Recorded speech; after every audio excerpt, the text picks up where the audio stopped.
Hello प्यारे बच्चों, स्वागत है आपका आपके अपने यूट्यूब चैनल फ़तेह क्लासेस में। प्यारे बच्चों, हमारा कक्षा 8 की जो आरबीएससी बोर्ड की एनसीईआरटी पर आधारित जो बुक है, उस सिलेबस में से जो तीसरा लेसन है वो लेसन चल रहा है, जिसका पहला पार्ट हो चुका है। आज अपने उसका दूसरा पार्ट करने जा रहे हैं। जो हमारा पहला पार्ट था वो हुआ था यहाँ तक कंप्लीट हो चुका है। अब अगला जो पॉइंट है वो यहाँ से शुरू, यानी कि भारतीय नील की मांग क्यों थी, यहाँ से शुरू करने जा रहे हैं। नील का पौधा मुख्य रूप से उष्ण कटिबंधीय इलाकों में ही उगता है। 13वीं सदी तक इटली, फ्रांस और ब्रिटेन के कपड़ा उत्पादक कपड़े की रंगाई के लिए भारतीय नील का इस्तेमाल कर रहे थे। उस समय भारतीय नील की बहुत थोड़ी मात्रा ही यूरोपीय बाज़ारों में पहुंचती थी। उसकी कीमत भी बहुत ऊंची रहती थी। देखिए, जो यूरोप के जो लोग थे वो बहुत ज़्यादा भारतीय नील का इस्तेमाल कर रहे थे, लेकिन पहुंच बहुत कम रहा था, थोड़ी मात्रा में पहुंच रहा था। अब थोड़ी मात्रा में कोई चीज़ हो और ख़रीदने वाले ज़्यादा हो तो उसकी कीमत क्या होगी, ऊँची होगी।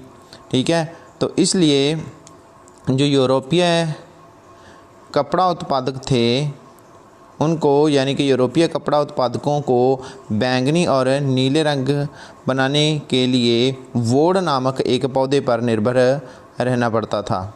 देखिए, भारतीय जो नील था वो कम पहुंच रहा था, तो इसलिए वहां पर उनको बैंगनी और नीला रंग बनाने के लिए एक वोड नामक एक पौधा था। कौन सा? वोड।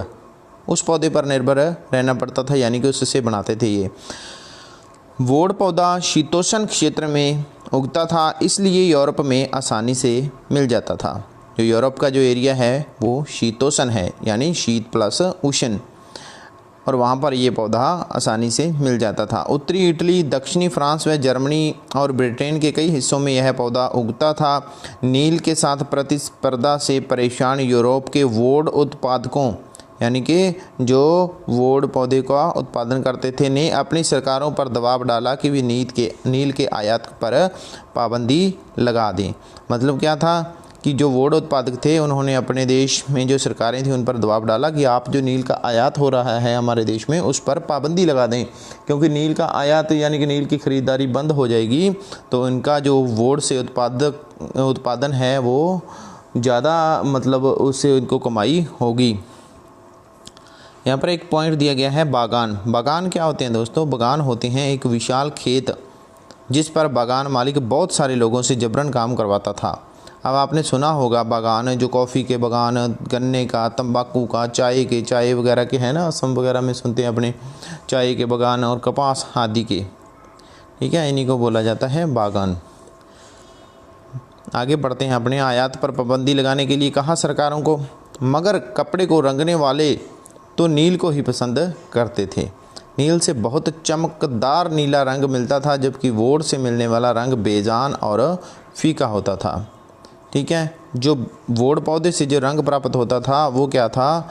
वो फीका होता था, लेकिन जो नील से रंग बनाया जाता था वो चमकदार नीला रंग होता था। इसलिए ज़्यादा पसंद किसको किया जाता था? नील को। 17वीं सदी तक आते आते यूरोपीय कपड़ा उत्पादकों ने नील के आयात पर लगी पाबंदी में ढील देने के लिए अपनी सरकारों को राजी कर लिया। कैरिबियाई द्वीप समूह स्थित सेंट डोमिंग्यू में फ्रांसीसी, ब्राज़ील में पुर्तगाली, जमैका में ब्रिटिश और वेनेजुएला में स्पेनिश लोग नील की खेती करने लगे। ये जो एरिया हैं यहाँ पर नील की खेती होने लग गई। वो पहले क्या था कि थोड़ी बहुत पाबंदी लगा दी थी, लेकिन 17वीं सदी तक आते आते वो पाबंदी में ढील दे दी, जिससे ये इन जगहों पर जो उत्पादन था नील का वो बढ़ गया। उत्तरी अमेरिका के बहुत सारे भागों में नील के बागान सामने आ गए, मतलब वहाँ पर नील के बागान लगने लग गए। 18वीं शताब्दी के आखिर तक भारतीय नील की मांग और बढ़ गई। ब्रिटेन में औद्योगिकरण का युग शुरू हो गया। औद्योगिकरण के युग से मतलब है कि वहाँ पर नए उद्योग लगने शुरू हो गए, उद्योग, कारखाने, फैक्ट्रियाँ, और उसके कपास उत्पादन में भारी इजाफा हुआ। अब कपड़ों की रंगाई और मांग तेज़ी से बढ़ने लगी। क्यों? क्योंकि कपास के उत्पादन में तेज़ी हुई, कपास ज़्यादा मात्रा में बनने लगी। कपास ज़्यादा मात्रा में बनेगी तो कपास से फिर कपड़ा ज़्यादा मात्रा में बनेगा। ठीक है, कपड़ा ज़्यादा मात्रा में बनेगा तो उस कपड़े को रंगने के लिए फिर नील की ज़रूरत पड़ेगी, और नील की ज़रूरत पड़ेगी तो नील कहाँ का अच्छा था? भारत का। तो इसलिए फिर जो भारत का जो नील था उसकी मांग जो थी वो तेज़ी से बढ़ने लग गई। ठीक है, जब नील की मांग बढ़ी तो उसी दौरान वेस्ट इंडीज़ और अमेरिका से मिलने वाली आपूर्ति अनेक कारणों से बंद हो गई। अब दूसरा काम क्या हुआ कि जो अमेरिका और वेस्ट इंडीज़ से जो नील आ रहा था वो नील किन्हीं कारणों से बंद हो गया आना वहाँ पे। ठीक है, अब दूसरा कारण ये हो गया भारतीय नील के बढ़ने का। ठीक है, तो 1783 से 1789 के बीच दुनिया का नील उत्पादन आधा रह गया। पूरी दुनिया में जो नील का उत्पादन हो रहा था वो आधा रह गया। ठीक है, कब तक? 1783 से 79 के बीच। ब्रिटेन के रंगरेज यानी कि जो कपड़ा रंगने वाले थे, अब नील की आपूर्ति के लिए बेचैनी से किसी और स्रोत की तलाश कर रहे थे। ठीक है, तो अब वो बेचैन हो गए थे कि अब नील कहाँ से लेके आएँ। तो इसलिए वो बेचैन हो गए थे कि नील ज़्यादा से ज़्यादा नील लाना है, लेकिन नील लाएँ कहाँ से? तो उसके लिए कोई नया स्रोत, कोई नया तरीका को खोज रहे थे यहाँ से नील मिल सके। यह नील कहाँ से मिल सकता था? अब ये क्वेश्चन उठने लगा। तो भारत में ब्रिटेन की बढ़ती दिलचस्पी, यूरोप में नील की बढ़ती मांग को देखते हुए ईस्ट इंडिया कंपनी भी भारत में नील की खेती बढ़ाने के रास्ते ढूंढने लगी। ठीक है, यूरोप में मांग बढ़ी तो ईस्ट इंडिया कंपनी अब चाहती थी कि भारत के अंदर उनका राज था, तो उन्होंने कोशिश की कि रास्ते ढूंढने शुरू कर लिए कि भारत में ही नील को उगाया जाए, पैदा किया जाए। 18वीं सदी के आखिरी दशकों से ही बंगाल में नील की खेती तेज़ी से फैलने लगी थी। बंगाल में पैदा होने वाला नील दुनिया के बाज़ारों पर छा गया। 1788 में ब्रिटेन द्वारा आयात किए गए नील में भारतीय नील का हिस्सा केवल लगभग 30% था। देखिए 1788 की बात हो रही है। 1788 में कितना था? जो ब्रिटेन जो नील खरीदता था ना टोटल, उसमें से भारत से कितना खरीदता था? टोटल नील में से 30% खरीदता था। ठीक है, एग्जाम्पल है कि जैसे मान लो 100 क्विंटल खरीदा, ठीक है, या एक, तो उसमें से 30 क्विंटल कहाँ से खरीदा था? भारत से। या कहें कि 100 किलो खरीदा, उसमें से 30 किलो कहाँ से खरीदते थे? भारत से, यानी 30%। अब 1810 में ब्रिटेन द्वारा आयात किए गए नील में भारतीय नील का हिस्सा 95% हो चुका था। देखिए एक उदाहरण के लिए समझाऊँ आपको कि 1788 में तो 100 किलो खरीदते थे टोटल, तो उसमें से 30 किलो भारत से खरीदा जाता था। लेकिन 1788 के बाद, यानी कि लगा लो आप 22 साल गुजरने के बाद 1810 आते आते जो 100 किलो मान लीजिए नील खरीदा जाता है इंग्लैंड के अंदर, तो उसमें से 95 किलो यानी कि 95% भारत से खरीदा जाता था। यानी कि 30% से बढ़कर प्रतिशत कितना हो गया? 95%, यानी कि 65% ज़्यादा नील भारत से खरीदा जाना शुरू हो गया था। जैसे जैसे नील का व्यापार फैला, कंपनी के अफसर और व्यावसायिक एजेंट नील के उत्पादन में पैसा लगाने लगे। समय बीतने के साथ कंपनी के बहुत सारे अधिकारियों ने नील के अपने कारोबार पर ध्यान देने के लिए अपनी नौकरियां छोड़ दी। अभी मुनाफा काफ़ी हो रहा था नील के अंदर, तो लोगों ने क्या किया कि अपनी नौकरियां तक छोड़ दी ताकि वो नील का व्यापार कर सकें, नील की खेती कर सकें। भारी मुनाफे की उम्मीद में स्कॉटलैंड और इंग्लैंड के बहुत सारे लोग भारत आए और उन्होंने नील के बागान लगा लिए। जिनके पास नील की पैदावार के लिए पैसा नहीं था, उन्हें कंपनी और नए नए बैंक कर्जा देने को तैयार रहते थे। नील की खेती कैसे होती थी? ठीक है, उससे पहले अपने इस चित्र के बारे में देखते हैं कि इस चित्र के अंदर क्या दिया गया है। तो इस चित्र में सेंट डोमिंगो में गुलामों की बगावत, अगस्त 1791, जनवरी, स्कूहदोल्स्की का चित्र दिया गया है, जिसमें जो सेंट डोमिंगो जो जगह है, हमने पीछे पढ़ा था ना सेंट डोमिंगो, ठीक है, ये रहा कैरिबियाई द्वीप समूह में जो स्थित है सेंट डोमिग्यू, ठीक है, तो यहाँ पर जो नील उत्पादक थे यानी कि जो गुलामों से काम करवाया जाता था उन्होंने बगावत कर दी। 18वीं सदी में फ्रांसीसी बगान मालिकों ने कैरेबियाई द्वीप समूह में स्थित फ्रांसीसी उपनिवेश सेंट डोमिग्यू में नील और चीनी का उत्पादन शुरू किया। इन बागानों में काम करने वाले अफ्रीकी गुलाम 1791 में बगावत पर उतर आए। उन्होंने बागान जला दिए और अपने धनी मालिकों को मार दिया। 1792 में फ्रांस ने अपने उपनिवेशों में दास प्रथा समाप्त कर दी और इन घटनाओं की वजह से कैरेबियाई द्वीपों में नील की खेती ठप हो गई। हमने पहले भी बात की थी कि इस प्रकार उन्होंने फसलों का सहारा लिया उत्पादन अपना कमाई बढ़ाने के लिए, और किस प्रकार से फसलों को लेकर जो अत्याचार किए जाते थे, गुलामों से खेती करवाई जाती थी, उसके बाद में वो बगावतें शुरू हो गई और आंदोलन शुरू हो गए। और अपने भी इसके नील को लेकर यहाँ पर भी एक आंदोलन होगा, ठीक है। तो उससे पहले अपने बात करते हैं कि नील की खेती कैसे की जाती थी। नील की खेती कैसे होती थी? नील की खेती के दो मुख्य तरीके होते थे, निज और रैयती। निज खेती, निज का मतलब होता है कि निज यानी प्राइवेट, यानी कि कोई आदमी खुद मतलब खेत वगैरह लेता था और खुद वहाँ पर खेती करता था, अपने वर्करों से, वहाँ पर जो नौकरों से, गुलामों से काम करवाता था। निज खेती की व्यवस्था में बगान मालिक खुद अपनी ज़मीन में नील का उत्पादन करते थे। या तो वह ज़मीन खरीद लेते थे या दूसरे ज़मींदारों से ज़मीन बाड़े पर ले लेते थे और मज़दूरों को काम पर लगाकर नील की खेती करवाते थे। निज खेती की समस्याएं। अब इस प्रकार की जो खेती थी यानी कि निज खेती थी, उसमें कुछ समस्याएं आई। कौन कौन सी समस्याएं आई? तो बगान मालिकों को निज खेती का क्षेत्रफल फैलाने में मुश्किल आ रही थी। नील की खेती केवल उपजाऊ ज़मीन पर ही की जा सकती थी। ऐसी ज़मीनों पर आबादी पहले ही बहुत ज़्यादा थी। वहाँ छोटे मोटे खेत ही उनके हाथ लग पाते थे। नील की खेती करने के लिए उन्हें बड़े बड़े भूखंडों की ज़रूरत थी। इस तरह की ज़मीनें उन्हें कहाँ से मिल सकती थी? उन्होंने नील की फैक्ट्री के इर्द गिर्द पट्टे पर यानी किराए पर ज़मीन लेने के प्रयास किए और वहाँ के किसानों को हटवा दिया। इससे टकराव और तनाव पैदा हो जाता था। मज़दूरों का इंतज़ाम करना भी आसान नहीं था। बड़े बागान के लिए बहुत सारे मज़दूरों की ज़रूरत होती थी।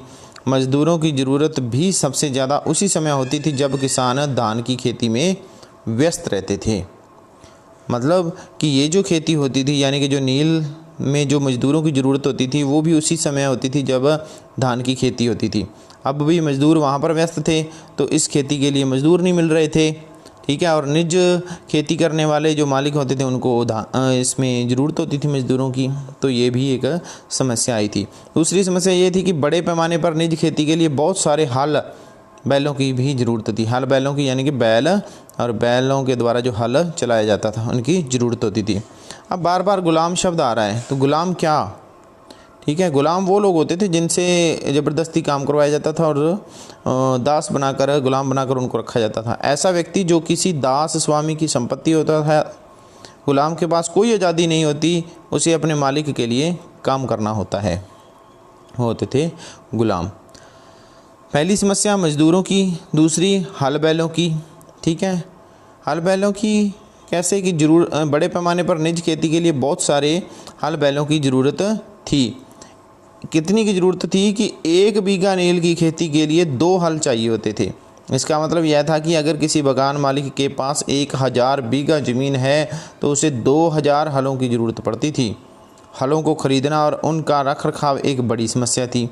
किसानों से भी हल नहीं मिल सकते थे, उन्हें अपने लिए ही इन चीज़ों की ज़रूरत होती थी और जिस समय नील उत्पादकों को ज़रूरत होती थी उसी समय किसानों के हल बैल भी चावल के खेतों में व्यस्त रहते थे। अब ये वहाँ से भी नहीं ले सकते थे, तो इसका मतलब इनको खुद के ख़रीदने पड़ते हैं। खुद के भाई इतने फिर ख़रीदें कहाँ से, ठीक है ना। तो अगर ख़रीद भी लिए तो फिर उनका रख रखाव करना तो बहुत ज़्यादा निजी क्षेत्र के अंदर बहुत ज़्यादा खर्च आता था। 19वीं सदी के आखिर तक बगान मालिक निज खेती का क्षेत्रफल फैलाने में हिचकिचाते थे। इस व्यवस्था के तहत नील की पैदावार वाली 25% से भी कम ज़मीन आती थी और बाकी ज़मीन रैयती व्यवस्था के अंतर्गत थी। बीघा क्या होता है? ये ना एक ज़मीन का टुकड़ा होता है, ठीक है। बीघा किसको कहते हैं? एक ज़मीन का टुकड़ा। इस प्रकार से, जैसे मान लो इस प्रकार से 1 बीघा हो गया, ठीक है, 2 बीघे हो गए, 3 बीघे हो गए, इधर से भी हो सकता है, चौथा बीघा हो गया ना, इधर से भी हो सकता है। तो ये एक माप होता था, एक टुकड़ा होता था ज़मीन का, 1 बीघा ज़मीन की एक माप। ब्रिटिश शासन में से पहले बीघे का आकार अलग अलग होता था। बंगाल में अंग्रेज़ों ने इसका क्षेत्रफल करीब 1/3 एकड़ तय कर दिया था। यानी कि बंगाल के अंदर कितना था कि एकड़ का तीसरा हिस्सा, यानी कि 3 बीघे मिलकर 1 एकड़ बनता था। ठीक है, तो ये तो थी निज खेती, जो कि टोटल जो नील की खेती हो रही थी उसमें से 25% रह गई थी निज खेती, और बाकी थी रैयती व्यवस्था के अंतर्गत। रैयतों की ज़मीन पर नील की खेती। रैयती व्यवस्था के तहत बगान मालिक रैयतों के साथ एक अनुबंध करते थे। कई बार वे गांव के मुखियाओं को भी रैयतों की तरफ से समझौता करने के लिए बाध्य कर देते थे। गांवों के मुखिया, जिस प्रकार से आज अपने हैं ना सरपंच वगैरह, ठीक है, तो उस प्रकार उस समय गांव के अंदर मुखिया होता था। जो अनुबंध पर दस्तखत कर देते थे उन्हें नील उगाने के लिए कम ब्याज दर पर बगान मालिकों से नकद कर्जा मिल जाता था। कर्जा लेने वाले रैयत को अपनी कम से कम 25% ज़मीन पर नील की खेती करनी होती थी। बगान मालिक बीज और उपकरण मुहैया कराते थे, जबकि मिट्टी को तैयार करने, बीज बोने और फसल की देखभाल करने का जिम्मा काश्तकारों के ऊपर रहता था। जब कटाई के बाद फसल बागान मालिक को सौंप दी जाती थी तो रैयत को नया कर्जा मिल जाता था और वही चक्कर दोबारा चलता रहता था। तो वही चक्कर दोबारा शुरू हो जाता था। जो किसान पहले इन कर्जों से बहुत आकर्षित थे उन्हें जल्दी ही समझ में आ गया कि यह व्यवस्था कितनी कठोर है, और उन्हें नील की जो कीमत मिलती थी वह बहुत कम थी और कर्ज़ों का सिलसिला कभी ख़त्म ही नहीं होता था। समस्याएं और भी थी। बगान मालिक चाहते थे कि किसान अपने सबसे बढ़िया खेतों में ही नील की खेती करें, लेकिन नील के साथ परेशानी यह थी कि उसकी जड़ें बहुत गहरी होती थी और वह मिट्टी की सारी ताकत खींच लेती थी, और नील की कटाई के बाद वहाँ धान की खेती नहीं की जा सकती थी।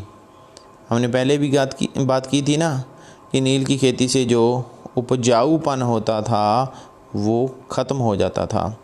ठीक है, अब जो बगानों के जो मालिक होते थे वो किसानों को नील की खेती करने के लिए कहते, और वो भी जो अच्छी जो उपजाऊ ज़मीन होती थी वहाँ करवाते थे। अब उपजाऊ ज़मीन पर करवाते थे तो मिट्टी की जो गुणवत्ता थी वो ख़त्म हो जाती थी और वहाँ पर उसके बाद में वो दूसरी फसल नहीं बो पाते थे। ठीक है, तो ये भी एक समस्या आ गई थी।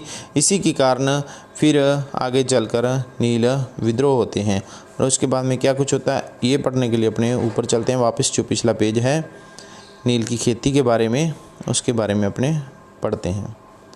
तो ये कुछ चित्र दिए गए हैं, जैसे ये चित्र नंबर 8 है। ये जो मज़दूर लगे हुए हैं, 19वीं सदी की शुरुआत में बंगाल के मज़दूर नील की खेती करते हुए भारत में नील के पौधों की कटाई अधिकांशतः पुरुष ही करते थे। ये जो दिख रहे हैं ना नील के पौधे काट रहे हैं, और ज़्यादातर इनको कौन काटता था? पुरुष काटते थे। ठीक है, उसके बाद में ये 9 नंबर चित्र दिया गया है, जिसके अंदर खेतों से फैक्ट्री में लाए जा रहे नील के पौधों के गट्ठर हैं। ये गट्ठर बना कर रखे हुए हैं ना, ये देखिए ये गट्ठर रखा जा रहा है। तो ये किसके गट्ठर हैं? ये जो नील के पौधे थे उनके गट्ठर बनाकर। ठीक है, आगे ये है कि नील का उत्पादन कैसे होता था। ये चित्र के अंदर समझाया गया है कि नील का उत्पादन कैसे होता था।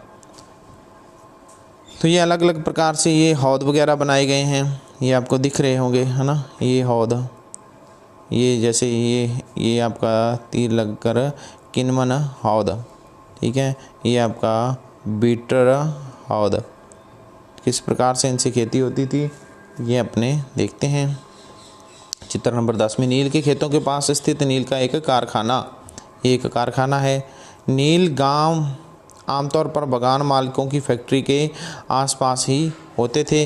कटाई के बाद नील के पौधों को कारखाने में स्थित वेटस, वेटस क्या होता है, वेटस जो अपने ऊपर पढ़ चुके हैं, वेटस यानी हौद में पहुंचा दिया जाता था। रंग बनाने के लिए 3 या 4 कुंडों की ज़रूरत, कुंडों की, कुंड यानी कि हौद की प्रकार का ही जो होता है, ठीक है, कुंड बने होते थे, कुंडों की ज़रूरत पड़ती थी। प्रत्येक हौद का अलग काम था। नील के पौधों से पत्तियों को तोड़कर पहले एक कुंड में गर्म कर पानी में कई घंटों तक डुबोया जाता था।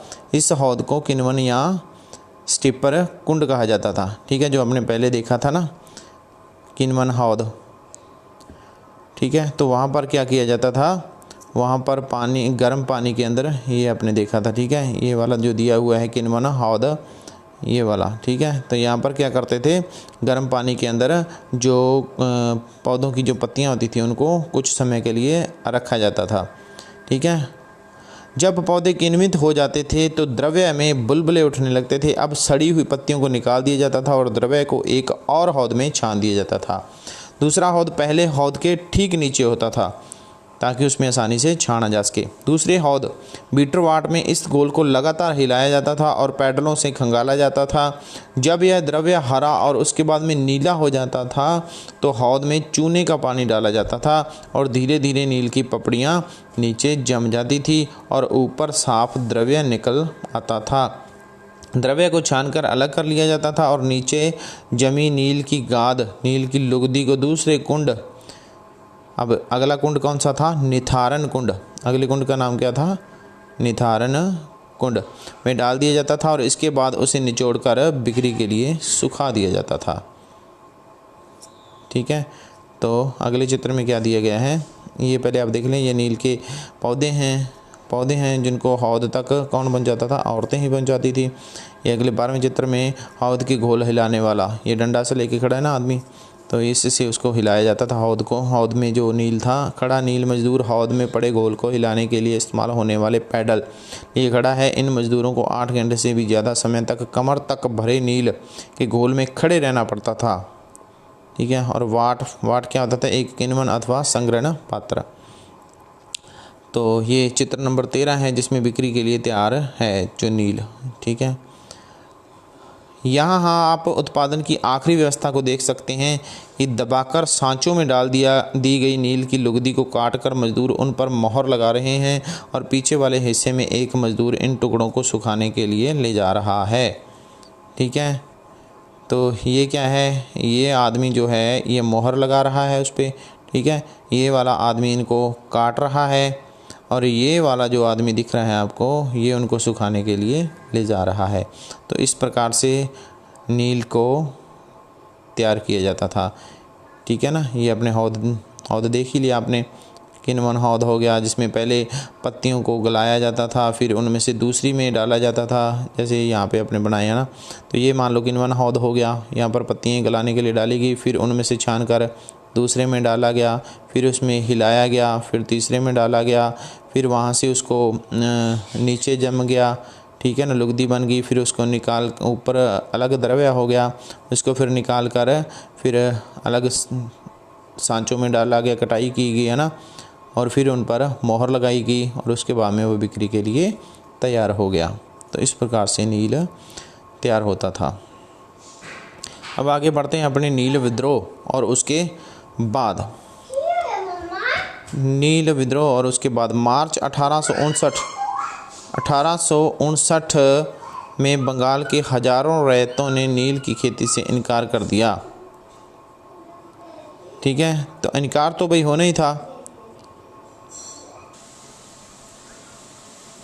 तो नील विद्रोह, ठीक है, हमने पहले भी बात की थी कि किस प्रकार से जो नील की खेती के कारण जो खेत हैं उनका उपजाऊपन जो है वो ख़त्म हो जाएगा।